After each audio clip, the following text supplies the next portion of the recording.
ጭራሽ የመጨረሻው ዘግናኙን ቃል እንደነገራችሁ ከፈለጋችሁ ነብዩን ሰለላሁ ዐለይሂ ወሰለም መታዘዝ በአላህ ላይ ማሻረክ ነው ያለው። በግልጽ ቋንቋ ሙሽሪክ ናቸው አሉ። እንዴት ስንላቸው የኛዎቹም ነገ ሲያድጉ እዛ መድረሳቸው አይቀርም። አላህ ያሳካላቸው። ስለዚህ ሐዲሱን አንቀበልም ካሉ ቁርአኑን እንዴት ተቀበሉ ታዲያ? እኛ ሐዲስን በመቀበላችን በሰላም እንሄዳለን። እናንተ ሐዲሱን ኢንካር ካረጋችሁት ምን ልታረጉት ነው? ቁርአኑን የማይመልሱትማ ብዙ ጥያቄ እኮ የነሱ ቁርአን ብቻ ነው እስልምና ብሎ መስበክ ጀመረ። መጨረሻ ላይ እኔ ነብይ ነኝ አለ። ራሱ ነብይ ነኝ ብሎ አወጀ። በራሱ መስጊድ ላይ ገደሉት ነው ማለት ነው። ሰላት እኮ አሁን የለም እያሉን እኮ ነው። ቁርአን ላይ ስንት ከመቶ በላይ ተጠቅሶ አይደል? አዎ ተጠቅሷል። ሰላት ማለት ግን ሐረከይ ማለት አይደለም። ይሄ መቆም ዶክተር ማህሙድ ሻህሩር እኮ መጨረሻ ላይ ሲናገር ኸምርና ዚና ራሱ ሐላል ነው ያለው። ቁርአን ላይ ሐራም የሚል የለም ነው ያለው። የሀገር ቤቱ ገና ስላቆጠቆጠ ነው ይሄ ያልወጣው እንጂ እነማን ናቸው የመሯቸው ከየት ነው የሚያገኙት የሚለው የታወቀ። ለመጀመሪያ ጊዜ በቁርአን ላይ ሱና የሚባል በሽታን አምጥቶ የጨመረብን ኢማም ሻፊ የሚባል ነው ይላሉ። አላህ ይጠብቀን ከእንደዚህ አይነት ነገር።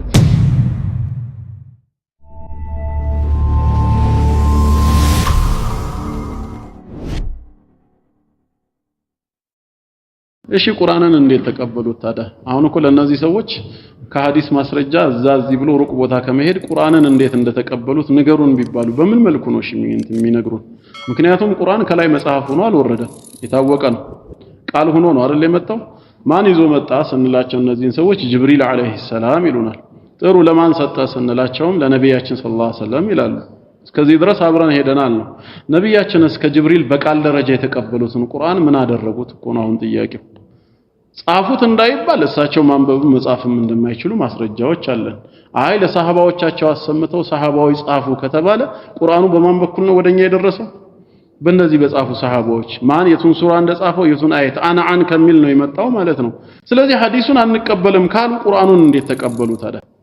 ሐዲሱም የመጣበት መንገድ ቁርአኑም የመጣበት መንገድ በእነሱ ነው። ለየት የሚያደርገው ቁርአኑ ሙተዋቲር መሆኑ ነው። ስለዚህ እንዴት አድርገው ነው የሚሆኑት? ብዙ ጥያቄ ሊነሳባቸው እኮ ራሱ ይችላል። ሁለተኛ ደግሞ ቁርአኑን ብቻ እንቀበላለን ካሉ እሺ የኢሳን ጉዳይ ምን ያደርጉታል? ይሄ እኮ ይከብዳቸዋል ሁሌም። ወኢዝ ቃለ ዒሳ ኢብኑ መርየም ያ በኒ እስራኤል ኢኒ ረሱሉላሂ ኢለይኩም ሙሰድቀን ሊማ በይነ የደየ ሚነ ተውራህ ወሙበሽረን ቢረሱሊን ያእቲ ሚን ባዕድ እስሙሁ አሕመድ። ማን ነው አሕመድ? ኢሳ እንግዲህ አንድ ረሱል ከኔ በኋላ ይመጣል ተከተሉት እመኑበት ብለዋል። በአንድ ረሱል መካድ በሁሉም እንደ መካድ ነው አይደለም? ማን ነው የሚመጣው ብለን ስንጠይቀው አሕመድ ነው አለን። ማን ነው አሕመድ? ካው ማን ነው አሕመድ ነው? ነብይ መሐመድ ሰለላሁ ዐለይሂ ወሰለም ናቸው ካለንኛ ምን ማስረጃ አለን እሳቸው ለመሆናቸው? እሳቸው ሙሐመድ እንጂ አሕመድ አይደሉማ። ቁርአን ወማ ካነ ሙሐመዱን አባ አሐድ ሚን ሪጃሊኩም ሊል ነው። ቁርአኒዝም ከሆነ ያ ሰው ከቁርአን ውጭ ሌላ አልቀበልም ካለ ኢሳ ብስራት ያደረገው ከኔ በኋላ ይመጣል ያለው አሕመድ ማን ነው በለው። እሳቸው ናቸው ይላል። አሁን እሳቸው ለመሆናቸው ምንድነው ደሊሉ? በሙሐመድ ነው እኛ የምናውቃቸው። ቁርአንም 4 ቦታ ሙሐመድ በሚለው ስም ነው የጠራው። እዚህ ጋር አሕመድ ያለው ምን ማስረጃ አለው? ከየትም ሊያመጣ አይችልም። ስለዚህ በአሕመድ ረሱልነት ሊክድ ነው ማለት ነው። አምኛለሁ ካለ ደግሞ እንዴት ሊሆን ነው? እኛ ጋር ሲመጣስ እኛ ጋር ሁለት መልስ አለን። የመጀመሪያው መልሳችን ሰሂህ ሙስሊም ላይ ነብያችን ሰለላሁ ዐለይሂ ወሰለም ኢነ ሊ አስማኡን አና ሙሐመዱን ወአና አሕመዱን ብለዋል። አሕመድም እኔ ነኝ ብለዋል።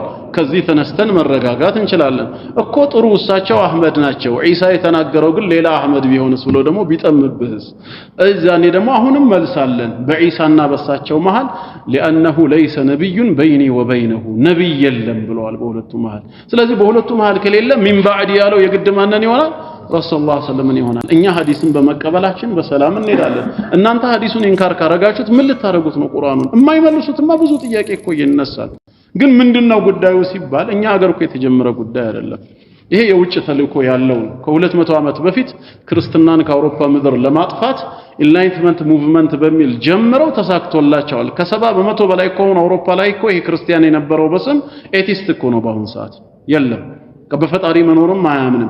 ያን እንቅስቃሴ ወደ አረቡ ዓለምና ወደ እስልምናው አመጡት። ሲጀመር ህንድ ሀገር ነው የጀመረው። ምናልባት አስፈላጊ ከሆነ መረጃዎችን ሰብስቤ ተዘጋጅቼበት እንደ ደርስ ሰጣቸዋለሁ። በነ ሰይድ አህመድ ኻን ህንድ ሀገር ተጀመረ። ከዛ ወደ አረቡ ዓለም ሲመጣ ግብጽ ላይ እነ ዶክተር ተውፊቅ ሰዲቂ ጀመሩት። ከዛ በኋላ ነው እኮ አሁን እነ ማህሙድ አቡረያ ከተቀበሉት በኋላ በአሁን ሰዓት መንፈሳዊ መሪ የሚባለው አህመድ ሱብሒ መንሱር ነው። እነሱ ጉዳዩን እያስፋፉት መጡ። አሜሪካ ላይ ደግሞ ረሻድ ኸሊፋ ተቀበለው ይሄንን ጉዳይ። ረሻድ ኸሊፋ ማለት እንግዲህ የባሃውላ እምነት ተከታይ ነው፣ ሃይማኖቱ ሌላ ነው። ነገር ግን ይሄንን ተቀበለና ቁርአን ብቻ ነው እስልምና ብሎ መስበክ ጀመረ። መጨረሻ ላይ እኔ ነብይ ነኝ አለ። ራሱ ነብይ ነኝ ብለው አወጀ። በራሱ መስጊድ ላይ ገደሉት እዛው ማለት ነው። ረሻድ ኸሊፋ የተባለው ማህሙድ ሻህሩር ከዛ በኋላ ይሄንን ጉዳይ አሉ ብዙዎቹ ብቻ አላኩልሃል እና የትም የማያስኬዳቸው ብዙ መፈናፈኛ የሚያጣቸው አሉ። አንዳንድ ጊዜ ያንን ማንጠቅስበት ምንድነው ሶሻል ሚዲያ ኸይረኛውም ሸረኛውም የሚሳተፍበት ነው። ያንን መረጃ ጠላት ካፊሩ ደግሞ ወስዶ በሌላ መልክ ቀይሮ ሌላው ሰው ጋር ሊከራከርበት ይችላል በሚል እንጂ ለነሱ መልስ አቅቶ አይደለም። አሁን አንዳንድ ወንድሞች አሉ ያው መልስ መስጠት የጀመሩ በጽሁፍም በቪዲዮ ጉዳዩ እየሰፋ ከሄደ ግን ሁላችንም መሳተፋችን አይቀርም። አላኩልሃል ግን ለኛ ቁርአን ብቻ ሳይሆን ሐዲስንም ጭምር እንቀበላለን። ከምን ተነስተን ከተባለ ብዙ ማረጋገጫዎች አሉን። ከነዚህ መካከል አንዱ አጢዑላህ ወአጢዑ ረሱል ተብለናል። ይሄ አየት እኛን ይመለከታል ወይስ አይመለከትም ነው ባጭሩ ምን ጠይቃቸው። አዎ ይመለከታል ካሉ አጢዑላህ አላህን ታዘዙ ተብለናል። እንዴት ነው የምንታዘዘው? አላህን መታዘዝ እንዴት? ቀጥታ ወህይ አይመጣልን፣ ቃሉን አያሰማን። ቃሉን ያወረደውን ቁርአንን በመስማት ነው አይደል? ወአጢዑ ረሱል እሺ መልእክተኛውን ታዘዙ አለን። ለኛ የታሉ መልእክተኛው? በአካል ከኛ ጋር የሉም። እንዴት ነው የምንታዘዘው? እሺ መልእክተኛው ወደ ቁርአን ተመለሱ ምን ማለት ነው? ይሄማ ከሆነ አጢዑላህ ወአጢዑላህ ነው ትርጉሙ። ወአጢዑ ረሱል ከተባለ የግድ ሙጥለቅ ጣዓ ሊኖራቸው ይገባል ልንታዘዝ። ቁል ኢን ኩንቱም ቱሂቡነ አላህ ፈተቢዑኒ እኔን ተከተሉኝ በላቸው አለ። እንዴት እንከተላቸው? እሺ መልእክተኛው ብዙ ማስረጃ መጥቀስ ይቻላል። ቂብላ መጀመሪያ የት ነበረ? ከካዕባ በፊት መስጂድ አልአቅሳ ነው አይደል? ሰየቁሉ السفهاء من الناس ما ولاهم عن قبلتهم التي كانوا عليها ይላል።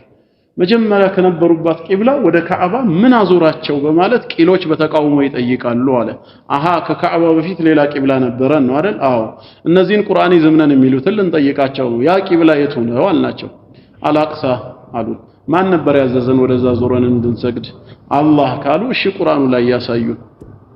የቱ ጋር ነው ያዘዘን? ወደ ካዕባስ ፈወሊ ወጅሃከ ሸጥረ المسجد الحرام وحيث ما كنتم ብሎ እኛንም ጨምሮ አዘዘን። ወደ ቤተል መቅዲስ ይሰገድ ከነበረ ማን ያዘዛቸው? እሳቸውና ሰሃቦችን ቅድሚያ ወደ ቤተል መቅዲስ አላህ ነው ሲሉ ያምጡት። የለም ሐዲስ ላይ ነው ያለው። አላህ ደግሞ ምን አለ? ያን ሐዲስ ላይ ያለውን የራሱ ትእዛዝ አድርጎት ወማ ጀዐልና القبلة التي كنت عليها إلا لنعلم ብሎ አየቱ ይቀጥላል ማለት ነው። ያ መጀመሪያ የነበርክባትን ጊዜያዊ ቂብላ ቋሚ ቂብላ እኮ አላደረኳትም። መጀመሪያውኑ አንተን እሺ ብሎ የሚከተልህን ሰው ወደ ክህደት ከሚመለሰው ሰው በተግባር አበጥሬ ላሳያችሁ ብፈልግ እንጂ አለ ጌታ አላህ። ያንን ቂብላ ጊዜያዊ ማድረጉን ነግሮናል። ግን እሱ እንዳደረገው በቀጥታ ሰሪህ በሆነ የሚናገር የቁርአን አንቀጽ የለም፣ ሐዲስ ላይ ነው ያለው። ይሄ ማለት መልእክተኛው ያዘዙት ሁሉ ማን ያዘዘው ነው? አላህ ያዘዘው ነው። መን ዩጢዕ الرسول فقد اطاع الله እሳቸውን መታዘዝ አላህን መታዘዝ ነው። ለምን ታዘዙ ብሎ ስላዘዘን። ግን አሁን ምንድነው የሚፈለገው? ፊትና በሰዎች መሃል መቀስቀስ። እንደዚሁ ደግሞ ምንድነው ትልቁ የመጨረሻ ግቡ እኮ በሐዲስ እኮ አይበቃም ነገር ቁርአኑንም ኢንካር ወደ ማድረግ እኮ ይመጣል። በተለይ ኻተሙን ነብይን ተዘጋጅተውበታል።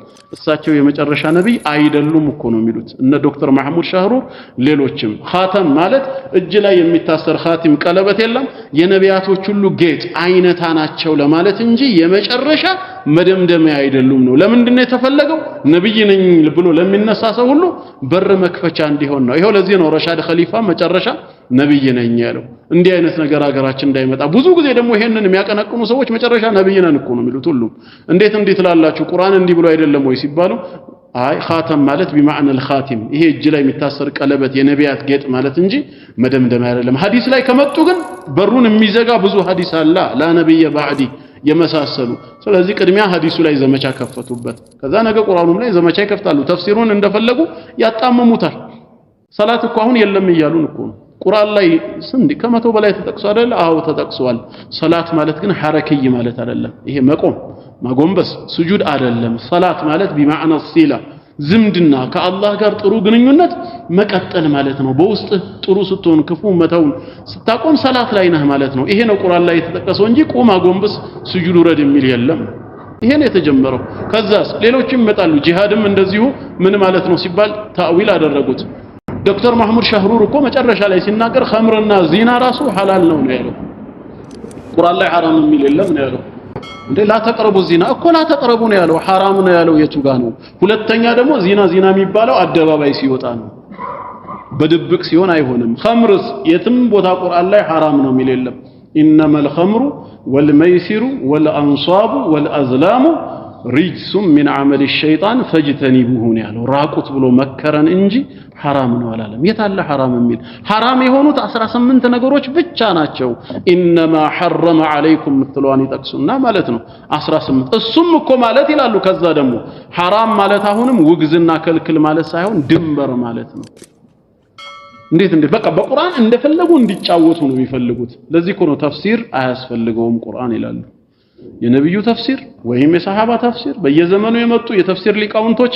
አያስፈልገውም ነው ታዲያ ለምን የቁርአን ትምህርት የተከፍታችሁ ተፈስራላችሁ አያስፈልገውማ እናንተ ማን ናችሁ አሁን እኮ ከነብያችን ሰለላሁ ዐለይሂ ወሰለም እኛም በልጣለን እኮ ነው ሊሳኑል ሐል ባንድ በኩል ለምን የሳቸው ሙሂማ ግዳጁ በላግ መልእክት ማድረስ ነው እኛ ግን እናደርሳለን እንፈስራለን ሁሉ ይያሉ ነው ከሳቸው የበለጠ ሚናን እየተጫወቱ ነው አላህ ይጠብቀን ከእንደዚህ አይነት ነገር ሲታይ በራሱ የሚፈረካከስ ነው የውጮቹም አልተሳካላቸውም ግን የተወሰነ ጊዜ ሹባሃ መጣላቸው አይቀርም ዑለማዎቻችንም ዝም ስላሉ ነው መልስ ስላልሰጡ ነው እንጂ ጉዳዩ አደባባይ መውጣት ካለበትማ የተዘጋጁ መልሶች እኮ አሉ ግን አንዳንድ ጊዜ መስላሃና መፍሰዳ ግምት ውስጥ ገብቶ ከኋላ ምን ያስከተላል ልክ አህባሹ ሆም ብሎ እንዲህ ብሎ ሲናገር ካፊሪያችን ያመጣና ሙስሊሙ ጋር መጥቶ ለውይይት እንደሚያቀርብበት ይሄንን መስአላ ለሌላ ጉዳይ ሙስሊሙን በሚጎዳ ነገር እንዳይጠቀሙበት በማለት ዝምታ ተመርጦ እንጂ ለነሱ መልስ ጠፍቶ አይደለም ቢያንስ አንድ ሰው አእምሮ ያለው ሰው ነብያችን ሰለላሁ ዐለይሂ ወሰለም ነብይ ሆነው ከተላኩ በኋላ እስካሁን 1400 ዓመት አልፈጀም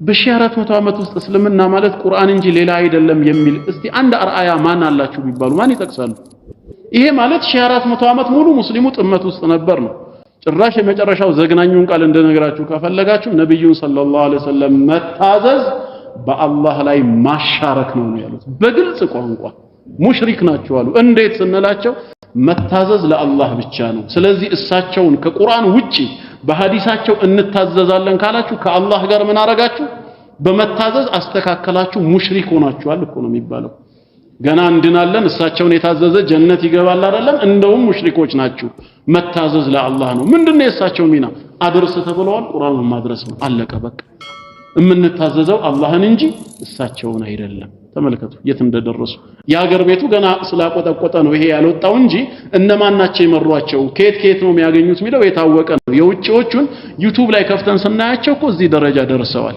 ጣዖት አምላኪ እኮ ነው የሚሉት ሙስሊሙን ሱንዩን አለም ለምን ሲባሉ ከቁርአን ውጪ ሱና የሚባል ተውፊት የሚያመልኩ ይላሉ እዚህ ደረጃ ደርሰዋል የኛዎቹም ነገ ሲያድጉ እዛ መድረሳቸው አይቀርም አላህ ያሳካላቸው ስለዚህ የመጣው በላ በጣም አስፈሪ ነው ምንድነው መፍትሄው ሲባል ወደ ዒልም መቅረብ ብቻ ነው ዑለማዎች ጋር ተጋብሎ መማር መጠየቅ ተረጋግቶ ይሄ ጉዳይ ምንድነው የሚለውን ማጥናት ነው የሚያስፈልገው በ1400 ዓመት ያልታየ ነገር ዛሬ ይዘው ሲመጡ እስቲ አርአያ ተቀሱ እኮ ቢባሉ አንድ አሊም እኮ አይጠቅሱም እኛ እኮ ብዙ አለን ከአራቱ መዛሂብ ዑለማዎች አንስቶ በየዘመናቱ እኮ በፊርቃ ደረጃ አንቱ ብለን ስም የምንጠራቸው አሊሞች አቂዳ የመናጅ አሉን በዚህ መስመር ላይ ያለ እስኪ እናንተ ማንን ትጠራላችሁ ቢባሉ ማንን ይላሉ የላቸውም ወደ ኋላ ተመልሰው ከሳቸው ጀምሮ እከሌ አርአያችን ነው እስልምና ማለት ቁርአን እንጂ ሌላ ምንም የለውም በማለት እንደዚህ አይነት አኢማዎች አሉ ብለው ወደ ኋላ ማጋ ይመለሱ ማንንም ጋር ሊመለሱ አይችሉም ለምንድነው ማይከብዳቸው ከአንዱ ጋር ሲገናኝ ይሄን ጥያቄ ነው ያነሳሁት አንተ ዛሬ እስልምና ቁርአን ብቻ ነው ሐዲስ አያስፈልግም ስትል እውነት በዚህ የቀደመ ዓሊም ማን አለ አልኩት ጣት የሚቀሰርበት ማን ነው እኛ ግን ከሺህ በላይ አለ ኢማሙ ሻፊዒ ብንል ጭራሽ አሁን በሳቸው ላይ ነው 24 ሰዓት እርግማኑ ያለው የቁርአን ይዘሞች ለመጀመሪያ ጊዜ በቁርአን ላይ ሱና የሚባል በሽታን አምጥቶ ይጨመረብን ኢማም ሻፊ የሚባል ነው ይላሉ ሱብሃንአላህ እኛ አኢማዎች አሉን ምን ጠቅሳቸው ሱናን የህይወት መመሪያቸው ያረጉ እናንተ ግን እስልምና ቁርአን ብቻ ነው የምትሉት ማን አላችሁ ቢባሉ ኸዋሪጅን እንጂ ማንንም አይጠቅሱም ኸዋሪጅ ደግሞ ጠማማ ፊርቃ መሆኑ የታወቀ ስለሆነ ደፍረው ወደ እነሱ አይጠቁሙም ና ይሄ ፊትና አስፈሪ ነው ግን ኢንሻአላህ ወንድሞች መልስ መስጠት ጀምረዋል ያን መልስ መከታተልና ከዛ በኋላ እነሱን ትቶ ወደ ራሳችን መመለስ ነው አትስገዱ ይሏቸዋል ማን አዘዛችሁ አትጾሙ ጭራሽ ደግሞ አሉን አሁን ለምን ቁርአን ላይ ጾም ታዟ አይደለም ወይ ጾም ማለት ምንድነው አንተ ልጅ አፊህ ጾም ሲባል አፊህ ቆጠብ ነው አይደል በቃ ከመጥፎ ነገር ተቆጠቡ ተመልከቱ እስልምናን ያለ ተግባር ራቁት ማስቀረት እኮ ነው የተፈለገው እንደ ምዕራቡ ዓለም ከዛ እንደፈለገ ይገዛናል ሰው ደግሞ አንዳንዱ ስሜቱ ደካማ የሆነ ሰው እንዲህ ከሆነማ ይመቸኛል የሚል ሰው አለ መጀመሪያ የሚሰለቸው አለ እያንዳንዱ ተግባር ሐጅ ማለት እንዲህ ነው ዘካ ማለት እንዲህ ነው ብለው ከትክክለኛ ትርጉሙ አውጥተው እንደፈለጉ ይጫወቱበታል ለዚህ ነው ሐዲስንና ተፍሲርን ቅድሚያ መዋጋት ያስፈልጋቸው አያስፈልገንም አሉ እነ ኢብኑ ከሲር ያ ሁሉ ህይወታቸውን የፈጁት እነ ኢማሙ ነወዊ በቃ ዝም ብለው ነበር ማለት ነው ዛሬ ከኋላ መጥተው አላህ ይጠብቀን። ሰላም አለይኩም